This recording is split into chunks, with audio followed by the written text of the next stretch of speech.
Hello everyone, in this video tutorials, we will guide you through how to add card to pocket option. So let's dive right in. It's important to note that you might need to verify your pocket option account before you can add a card. So head over to pocket option and log into your account.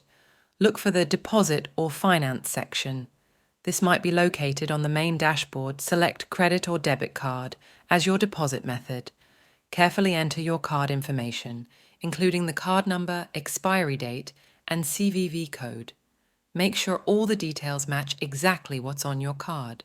Specify the amount you want to deposit into your pocket option account. Review all the information and then confirm the payment. You might need to go through additional verification steps depending on your bank. Once the payment is processed, the funds should be reflected in your pocket option account balance within a short period. And there you have it.